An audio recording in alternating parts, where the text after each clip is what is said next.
right, good afternoon, everybody. Hello. Hope everyone had a restful, long weekend. I actually don't have anything for you at the top. I know you guys are always excited to hear what I got to say. But Darlene, you want to kick us off? Yes, thank you very much. Is the White House looking into the possibility of having the president visit Highland Park? The death toll there is risen to 7 this afternoon. So the president, as you all know, is going to be traveling to Ohio tomorrow to discuss the American Rescue Plan. So that's the trip that he's going to be making tomorrow. We don't have any plans right now to go to Chicago. I know some folks were asking if he's going to go to Chicago, will he go? If he's going to go to Ohio, is he going to go to Chicago? The vice president is going to be there, and she will speak to the devastation that we all saw with our own eyes yesterday in Highland Park. But I don't have anything to share about for the president's travel tomorrow. He'll go to Ohio, where he's going to talk about the rescue plan, the special financial assistance program in particular. This program will provide financial relief to millions of workers in multi-employer plans who face significant cuts to their pensions through no fault of their own. But again, nothing to share about him going to Chicago at this time.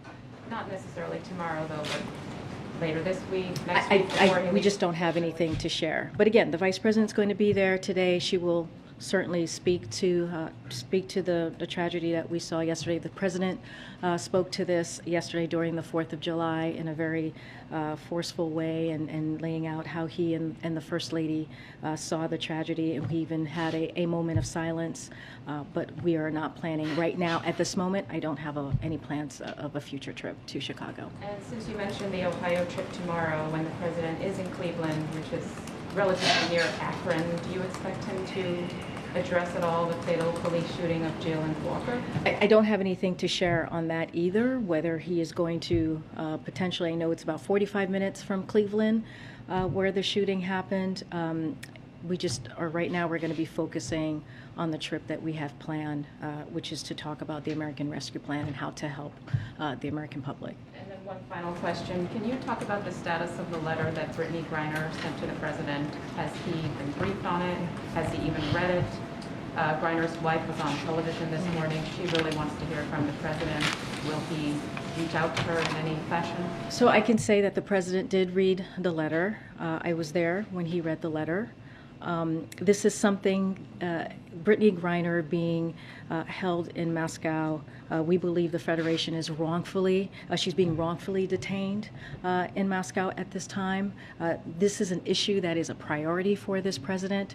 As you have heard us say before, he believes that any U.S. national that is held abroad or detained or held hostage abroad, we need to bring back safely, and we are going to use every tool that we possibly can to make that happen. Again, this is a priority for the president. I do want to share that on Saturday, Mrs. Griner spoke with National Security Advisor Jake Sullivan. That is their second call in the past about 10 days that they have spoken.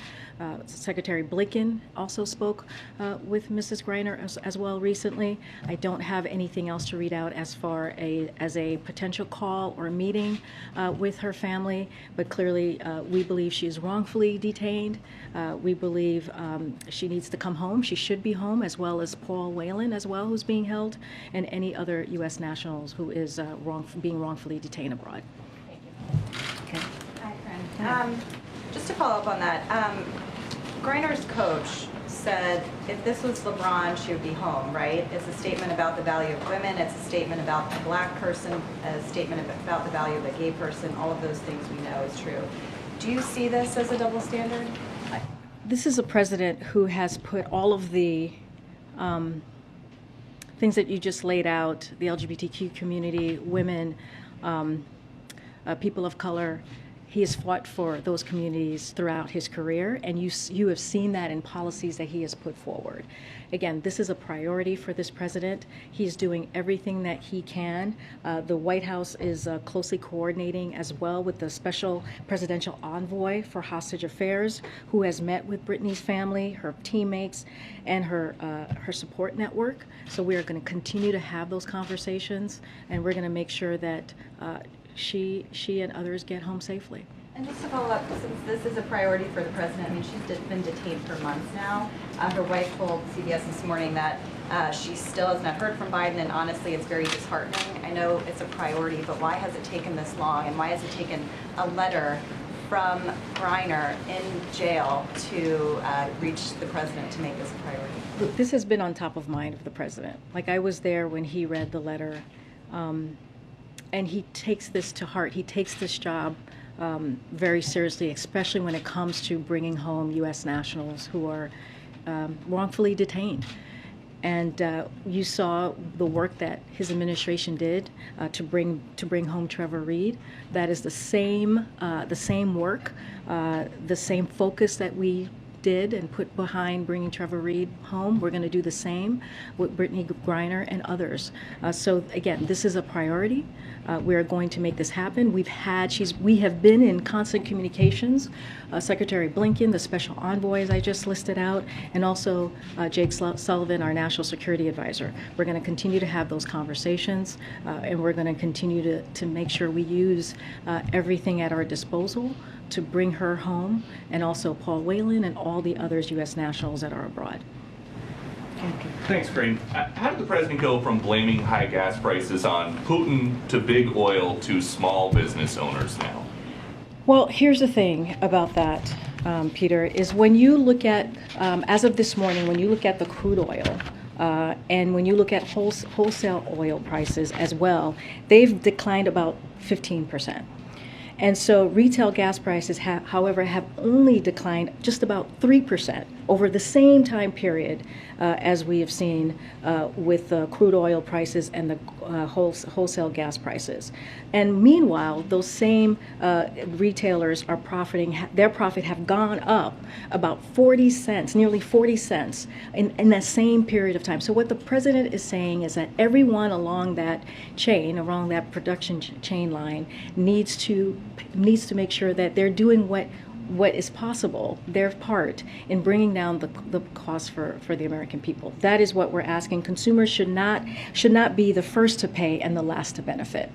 Jeff Bezos says the president's tweet about this is either straight ahead misdirection or a deep misunderstanding of basic market dynamics. Which is it? As you know, we completely disagree with Jeff Bezos. Look, we will continue to call on everyone along that distribution chain, as I just mentioned, from oil companies to refineries to distributors to retailers, to pass their lower cost through to consumers. That is what is important to make sure that we should not make, again, consumers pay first and get that relief last. Okay, and then on a different topic, why is there a voicemail of the president talking to his son about his overseas business dealings if the president has said he's never spoken to his son about his overseas business dealings? Well, first I'll say that what the president said stands. So if that's what the president said, that is what stands. And He's secondly, about a New York Times article concerning Hunter Biden's business dealings, and he says, "I think you're clear." How is that not him talking to his son about his overseas business dealings? We're not, from this podium, I am not going to talk about alleged materials from the laptop. So are you disputing that it's the president's voice on the voicemail? I am not going to talk about alleged materials on the laptop. Are it's you not disputing happening. Then that it is not? Peter, I refer you to his son's representative. Okay. Good. Thanks, Karine. The president said the other day that he would meet with governors and then consider some more potential executive actions in response to Roe.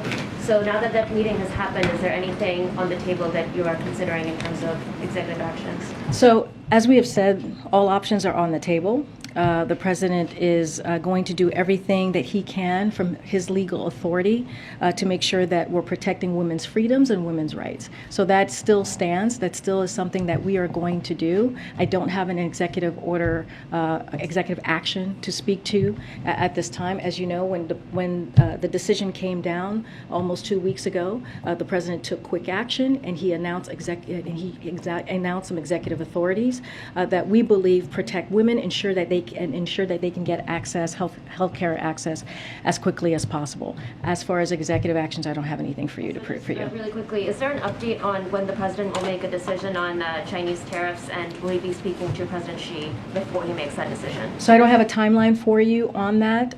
The president's team is continuing to look at our options on how to move forward. As you know, the president and President Xi had a conversation back in March, and we continue to leave all communications lines open from the president on down. Go ahead. Just following up on that, the president did say he would have specific announcements out of the meeting, so has he changed his view on that there isn't anything to announce right now? No, not at all. I don't think he's changed his view on that. Again, he's going to do everything in his legal authority to make sure that we protect women and their freedoms and their rights the best that he can from, again, his legal authority. I just don't have anything for you to share at this time. It sounded like he had something in the pipeline there.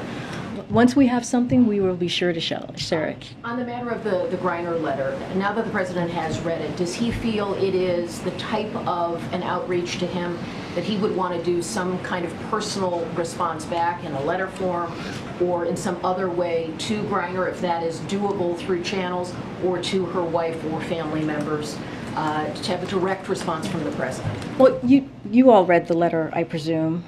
It was out there in the press, and it is a deeply personal letter. As you know, this president takes that very personally as well. Brittney Griner talked about the 4th of July, which we just celebrated yesterday, talking about freedom and how different it means for her. You heard the president's speech, which was also very powerful yesterday, speaking about that in the time and the moment that we're in. I don't have anything to share about if he's going to respond or what that would look like. I can confirm again that he has read the letter, and it was, as we all know, deeply personal, and we're going to do everything. The president's going to do everything that he can in his power to bring her home, along with other U.S. nationals who are being held wrongfully detained aboard. And any follow-up on the energy meeting that Secretary Granholm held, and the president had said he was looking for solutions from the oil companies and so forth? Has there been anything brought back to the president for him to review, or any updates on that? So, as you know, that meeting went very well. We even heard from some of the CEOs who came out of that meeting as well. We did a readout. We are still looking to get to solution. We think that was a first step. There's going to be more conversations. We just don't have more to share on the next steps, specific next steps, and what has been presented to the president. But clearly, we're looking for solutions. We want to get that capacity up. We want to make sure that refineries are increasing their capacity so that we can get gasoline out there, we can get diesel out there, so that the cost for the American people come on down. And so that's what we're going to continue to work on. Go ahead. Thanks, Karine. On the China tariffs again, AFL-CIO and other labor unions have urged the president not to ease these tariffs. The president's going to Ohio tomorrow. The Democratic Senate candidate Tim Ryan has also said this would be a major mistake to ease those tariffs. So how is the president weighing those concerns among labor unions and some Rust Belt Democrats against other people who are saying these tariffs should be lifted? So look, again, I don't have anything to preview or announce at this time. Look, there are a lot of different elements to this, especially since the previous administration imposed these tariffs in such a haphazard way, in a non-strategic way. So we want to make sure that we have the right approach. Again, his team is figuring it out, and they're talking through this. And once we figure out the right approach, this is about what is right for the American public, for the American people, we will have an announcement and we will let you all know. And on the stalled China competition bill, any calls to Capitol Hill to read out on that? What's the White House's strategy to try to get that across the finish line? Well, as you know, it's something we believe is incredibly important to the American people, to getting that competition bill done. We are going to continue to have those conversations on the Hill. As you know, we don't read out any personal conversations, but we're going to continue to do the work with folks on the Hill to get this done. Karine, thanks. A couple questions. Overall, there was a published report today to say overall frustration among Democrats with President Biden. Is this administration concerned about that criticism from Democrats? And it also says that the president is incapable of the urgency needed because of Roe v. Wade being overturned. Any response from the administration to those published reports? So when you say Democrats, you mean Yeah. elected officials or? Elected Democratic officials, Okay. overall frustration with the Biden administration. So here's the thing I've heard of this. The president has shown, if you look at the different issues that have come up most recently, in particular, let's start with gun violence. The president showed urgency. He showed fury. He showed frustration. He spoke to that issue at every time that he could, whether he was a Uvalde or Buffalo or did a primetime address, and we were able to get a first step. Still a lot more to do. A bipartisan gun reform piece of legislation, which is something that we have not seen in 30 years. A lot of that is because of his leadership. Same thing that he was able to do 30 years ago when we saw the assault weapons ban. So that he showed urgency there, and we were able to deliver in a bipartisan way. When it comes to Roe v. Wade, within hours of the announcement of the decision that we heard from SCOTUS, he put forth executive authorities that went into effect with the medication that's approved medication from FDA, and also making sure that calling on DOJ to protect women who are crossing the lines because they have to make decision on their health. And those are things that actually matter. There's more work to do. He's going to look at everything that he can do on the legal authority. But here's the thing, when it comes to Roe, when it comes to a precedent that's been around for nearly 50 years, what needs to happen is Congress needs to act. We have to codify Roe. We have to make sure that it is the law of the land, and that's what he's going to keep speaking to. With the criticism of the president, is this administration concerned about how the Democrats will perform in the midterm elections? Well, as you know, I can't talk about the midterms from here.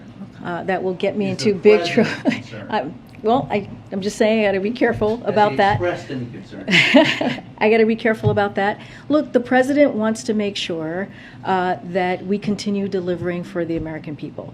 He has said, what I can say from here, if we are in a position where Congress does not act, as we're speaking to on Roe v. Wade, and does not codify Roe, make Roe the law of the land, then the American public should make their voices heard. They should make their voices heard at the ballot box. And that is something that he's going to call on. That is going to be something that he's going to speak on very loudly and very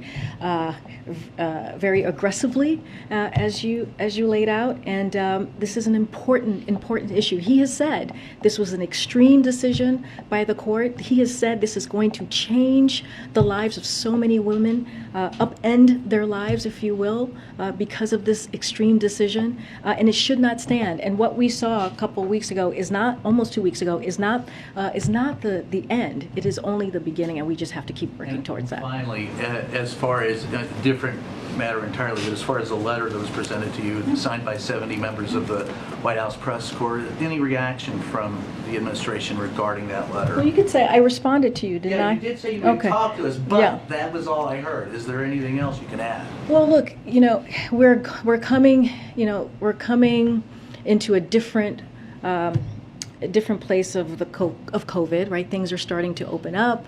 We're even doing tours here.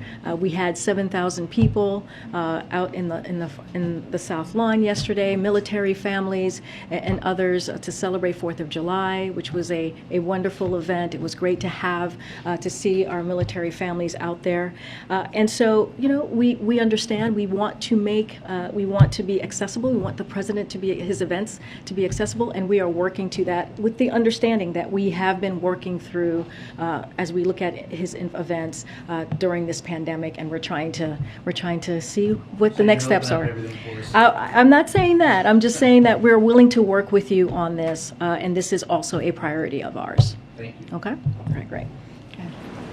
So just following up on the executive actions, I mean, the ones that the president had hinted we might hear more of Friday, you say are still being talked about. I mean, there's broad frustration among voters we've talked to, among many Democratic lawmakers, that you had this unprecedented situation of more than a month of knowing pretty much what was going to be likely in the ruling. You had the dynamics on the court were clear in place when this case was heard. There's a lot of frustration of why weren't those orders deliberated and decided and ready to roll out at a faster pace than here we are about 2 weeks later talking about when that next wave might come out. I mean, what's your response to that general frustration? Well, and I would look. I'll say this: we understand that the frustration. What we saw the court do almost 2 weeks ago should be frustrating, should be infuriating, and should have everyone angry, not just women. Because this is not just about women's rights. It's going to, as we saw, as you just mentioned, Clarence Thomas, and what he just said in his remarks. We are in an incredibly scary time. And so we have to take their words very, very seriously. And let's not forget what national Republicans have been saying for the past couple of weeks, is how they want to make a national ban. And so because of that, the president has been very forceful in saying that we have to take action. He cannot just do this alone. Congress needs to take action. So that's number one. But to your point, within hours, when this decision came down, the president used his executive authority, which matters here, because we know those who want to ban all abortions, their next moves are going to be medicated abortion and travel across state line. And so we wanted to make that clear and get and make sure we got ahead of that, if you will, as we're seeing what we're seeing across the states with the banning of abortion for the next round of attacks. So that's what we did first. Now we're going to look at his legal authority on what he can do on executive actions. But we jumped into action, I would argue, within hours of the decision, and the actions that we took, those executive authorities that we took, were in consultation with groups, we're in consultation with legal experts. We've been having these conversations with them for many, many weeks since we heard of the draft proposal.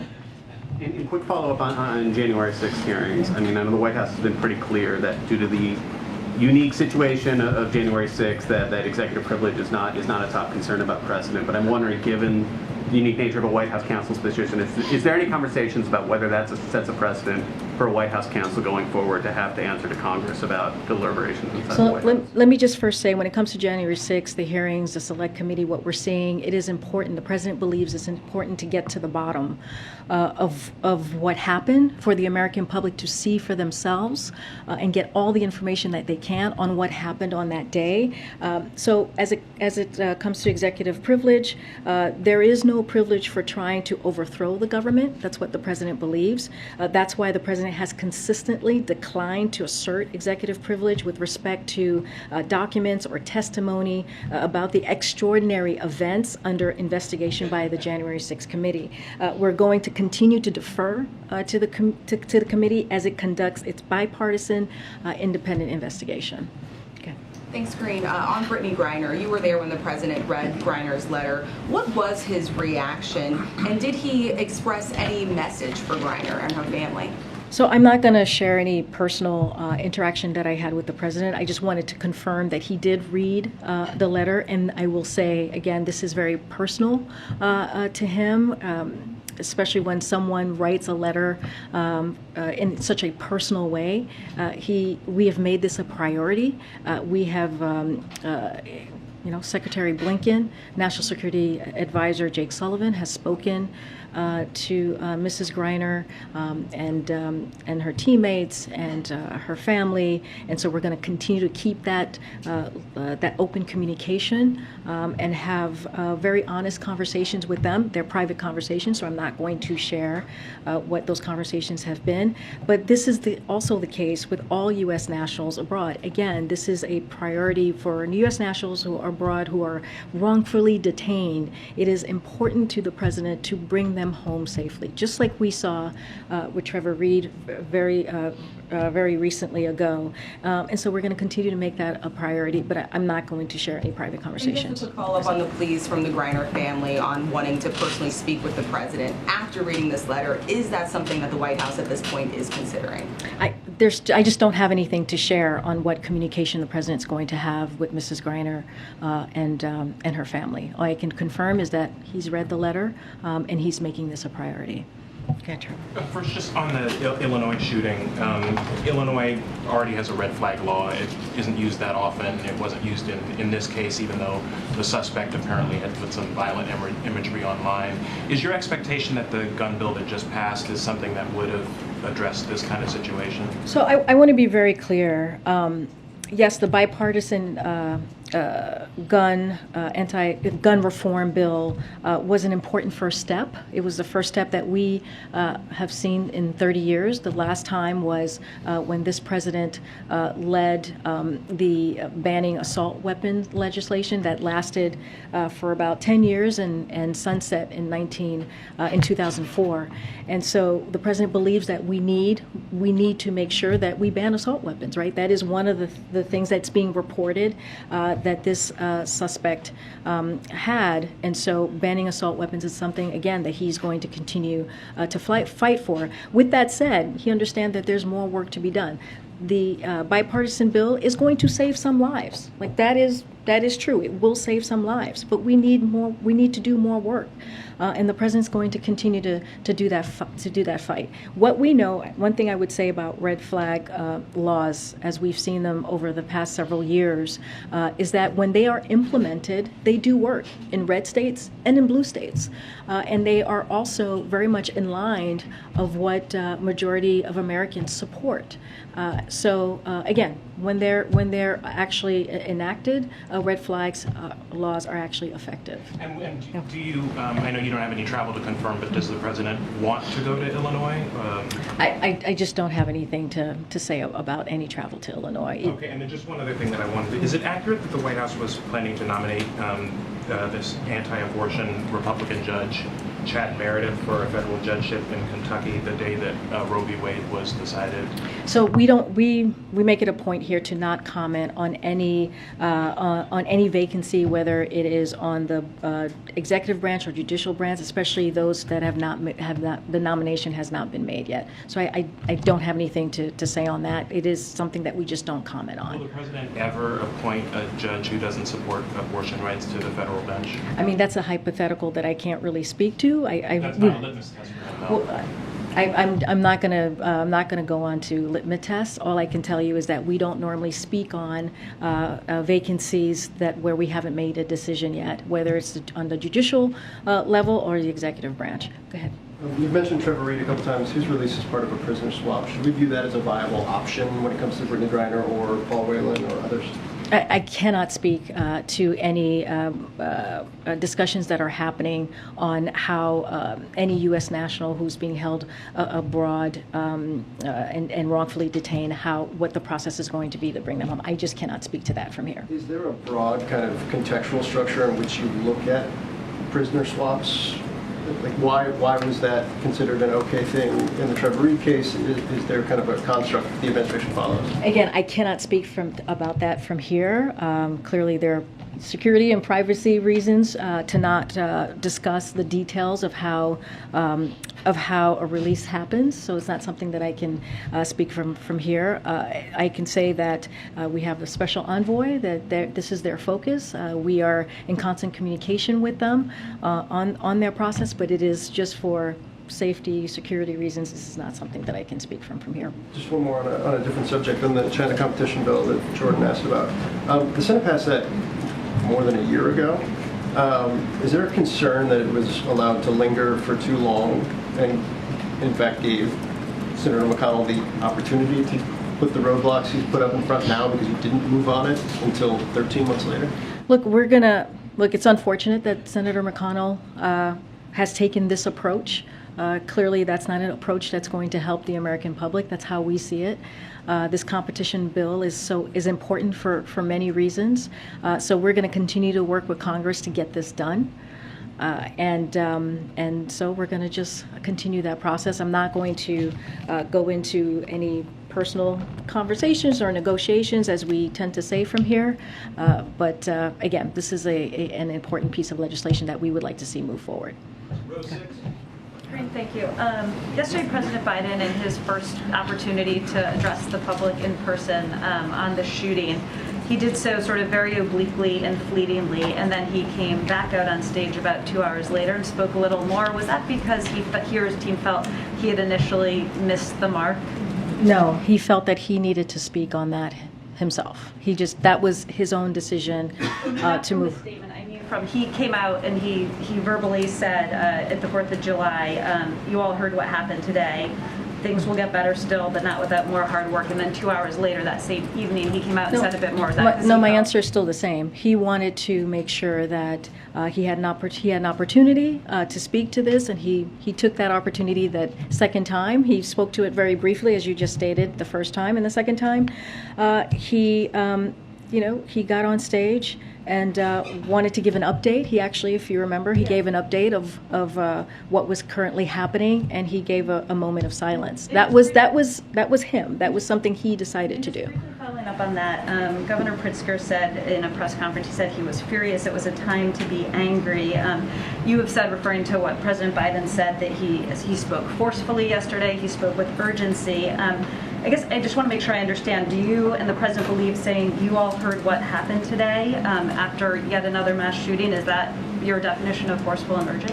What I'm saying is that there's been many times that the president has spoken forcefully, urgently, about a moment that currently exists in our country, which is a gun violence epidemic. And he has done that in prime time on many of your colleagues' networks. He has done it in Uvalde after coming back from Uvalde, after he met with parents and family members and they're dealing with their devastation. He did that in Buffalo as well, and he has shown over and over again how important this issue is. And it's not just important during his presidency. It's been important when he was a vice president, and it was important when he was a senator. So to say that this president has not shown urgency is just false. And last final follow-up on that, on what we were just talking about, which is guns, but also on a range of issues, abortion rights, the threat to American democracy. Why do you think so many members of your own party, elected leaders, voters, activists, pundits, why do they all seem to, in this moment, disagree with that assessment? Well, I can't speak for them. I can only speak to what we're trying to do. I can only speak to. Again, I'm not going to speak for them. I would go directly to these folks, these activists, and our Democratic colleagues, and speak to them directly. And I'm sure they will give you a very clear response on why they feel that way. Look. This is a president that has been working tirelessly every day in and day out since he's walked into this administration, fighting for the American public. That is what matters to him. That is what is important, is delivering every way that he can to make sure that we get things done. I mean, let's not forget, while again, there's more work to be done, there was a bipartisan gun reform piece of legislation that has been done that has not been done in 30 years. That matters. Is there more work to be done? Absolutely. Is he going to call for more action and do the best that he can? Absolutely. This is also a president in his first year of office has had more executive actions on gun reform, on fighting gun violence than any other president at this time. So that matters as well. His actions should speak as well for how he's delivering for the American public. Okay. Yeah, thank you. I know you said the White House didn't comment on judicial vacancies, but in this case, the White House already provided an intention to nominate to Kentucky Governor Beshear, that it would intend to nominate Chad Meredith on June 23rd. So does the president plan to nominate this individual who has come under criticism for being, from Democrats in Kentucky and nationally, for being an anti-abortion attorney and a member of the Federalist Society? Again, I'm not going to comment on something that has not been decided on, that on any open vacancies. It's still currently, it is an open vacancy, and so I'm just not going to comment from here. Is there any deal with Leader McConnell regarding this judgeship that the president has entered into, whereby McConnell wouldn't hold up certain judicial appointments moving forward? I'm just not going to comment on an open vacancy at this point. All this angry response from a lot of Democrats in Kentucky, Representative Sean Yarmouth, Andy Beshear, others who have criticized that Biden would nominate somebody who stands against abortion and holds conservative views. Well, we haven't nominated anyone, that's what I would say, as of yet. Okay, I guess I got everybody. Go ahead. No, go ahead. I have Thank you. Following the Highland Park shooting, President Biden's 4th of July message was telling Americans to make sure they vote, but he didn't make an explicit call for Congress to act. So is that tacit acknowledgement that he sees Congress as it stands right now unlikely to take any additional action? Can you say the beginning part of your question? Well, in his 4th of July message, he urged Americans to go to the polls and vote, but he didn't specifically say Congress needs to act. Act on, is there something act particular? on gun control legislation. So is that tacit acknowledgement that Congress, as it stands right now, cannot do that? Well, Congress did act on gun reform. There was a bipartisan bill that was passed. Is he frustrated that it didn't go far enough? I mean, the president has been very clear that we need to go further on the gun reform, that he is pleased that there is that he was able to sign a bipartisan gun reform bill, and that has been the first time again in 30 years that we have seen that type of reform, or any type of reform. Do we need to do more? Absolutely. He has been very clear on that. One of the things that I just mentioned a few moments ago was banning assault weapons. That is something that, as we saw yesterday, we saw an assault weapon was used in a horrific event yesterday in Highland Park. So that is something that he led on 30 years ago, and he wants to continue to see that happen again, the banning of assault weapons. Is that something he believes this Congress can accomplish? I mean, look, this Congress was able to do a bipartisan gun reform legislation. So we're going to continue to work with members in Congress to see what else we can do. Since those mass shootings, has he called any members of Congress? Has he planned to set up any meetings? A mass shooting just happened. We're just trying to understand what he's done since then. Well, I mean, again, we saw a gun reform bipartisan legislation pass. He signed that into law, which was a first step. Yesterday, this happened yesterday. You heard directly from the president in a statement. He spoke on this twice yesterday. We are always in constant communication with members of Congress on a slew of a long list of issues that are important to the American public, and so we will continue to have those conversations. Is it my turn now? Thanks, Karine. Just a kind of specific question. In a statement today, several prominent congressional Democrats criticized President Biden over his comments last week, saying that he supports selling F-16 fighter jets to Turkey. I'm just curious if the White House has any response to that criticism, which came from Is it because after Erdogan's meeting that he had at NATO? Yeah. Is that what this is coming from? So we've been very clear about this. The F-16, that conversation about the F-16 and Turkey has been around for some time. We've talked about this several months ago. So there's really nothing new. The president has supported that effort. So there's really nothing new to that. A Middle East question, and I'm going to take this. Middle East question and also a Ukraine question. Let me start with the Middle East. A U.S. District Court judge has given the administration until August 1st to decide whether to grant immunity to the Crown Prince of Saudi Arabia in a civil lawsuit filed by his fiancée, obviously in relation to his death. I'm just wondering if the president's willing or ready to weigh in on that, or if that's going to happen during his trip, or if that's something he's going to discuss with the Saudis. So that's a legal determination, so I cannot comment from here on that, because it's a legal determination. Cool, let's move on to Ukraine then.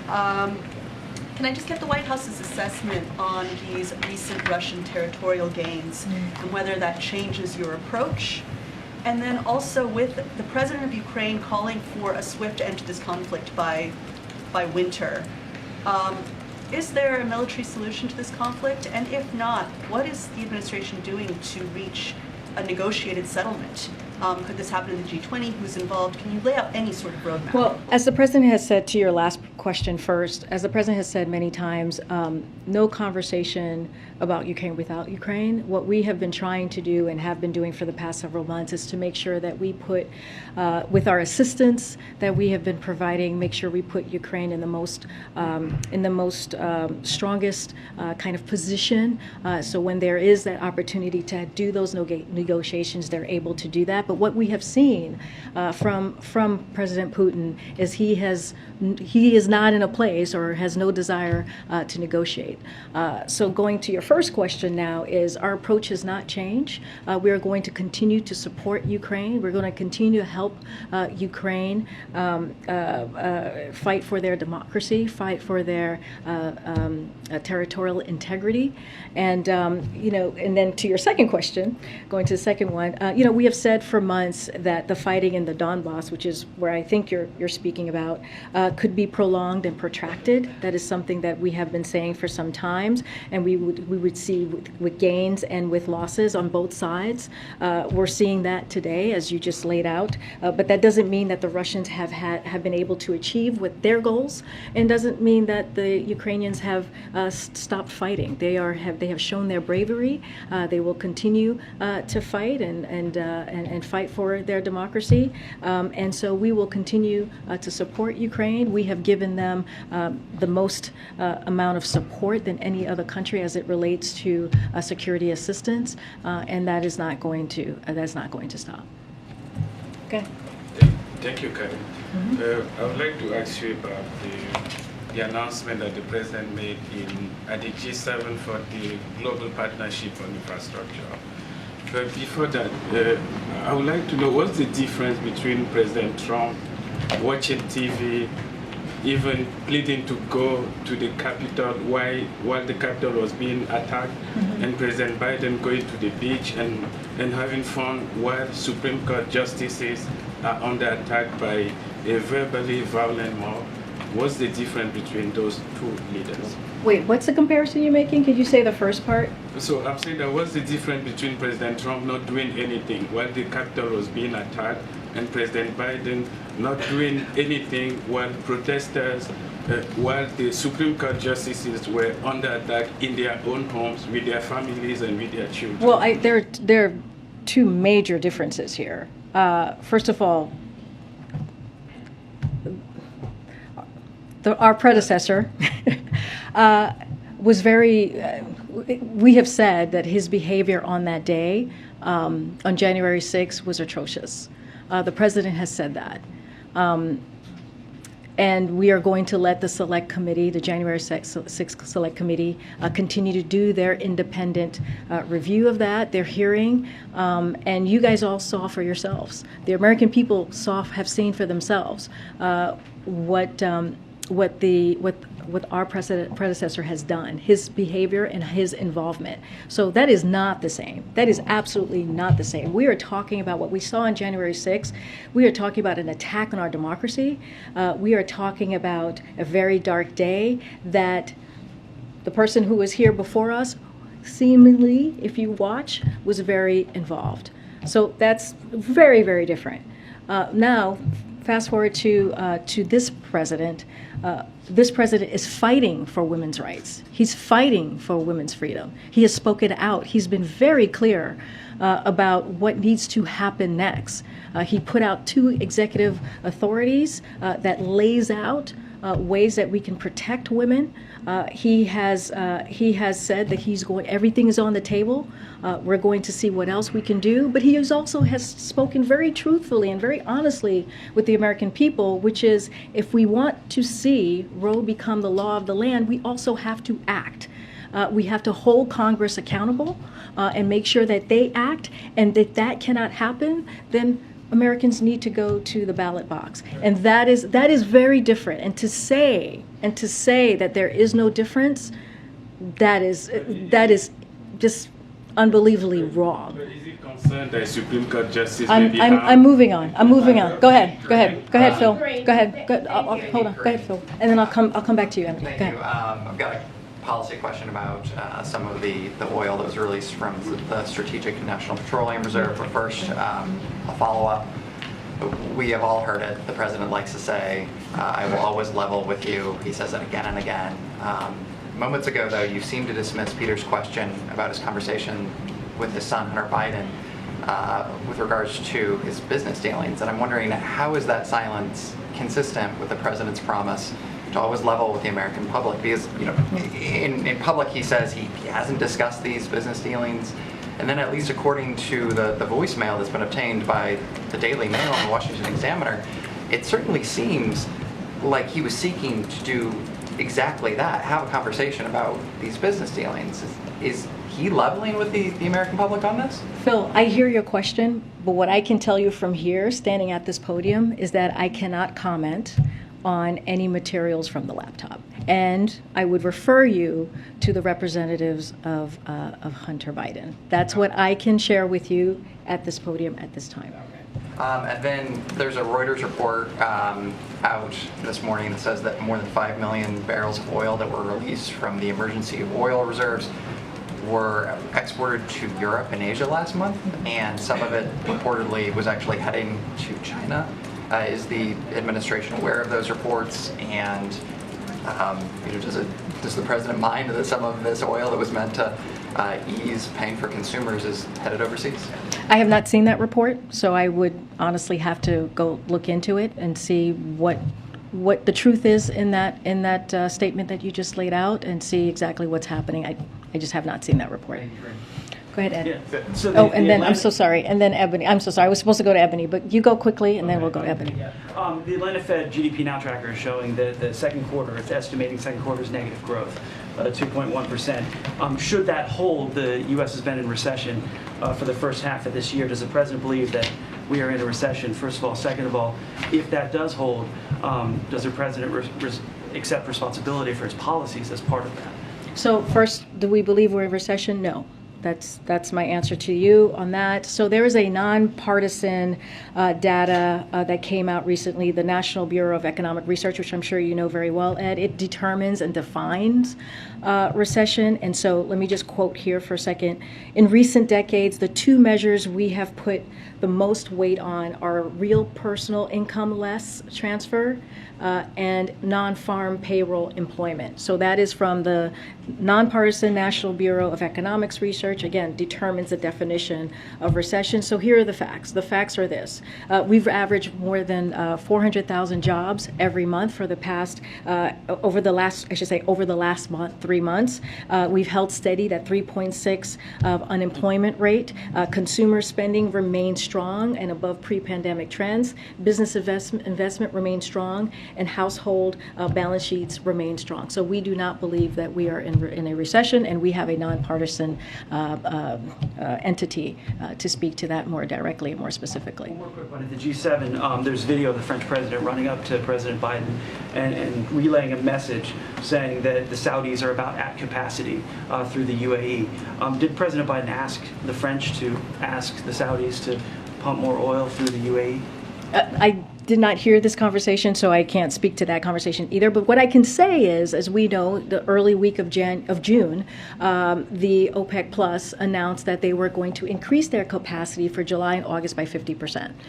So I will leave that there. And I think that says a lot about where they are with their capacity. And of course, we welcome that. But again, I'll leave it to OPEC Plus to speak to that. Go ahead, Ebony. I know I promised you a question. Two quick questions. One on gun reform. Is there anything or any consideration that the administration can do when it comes to regulating military-style ammunition, whether that be in production? Is there anything that the Fed can do to move in that capacity? Since you're not getting anywhere with on guns, what about ammunition? Any talks? So we believe that the best way to really have a comprehensive gun reform is through legislation, is through work with Congress.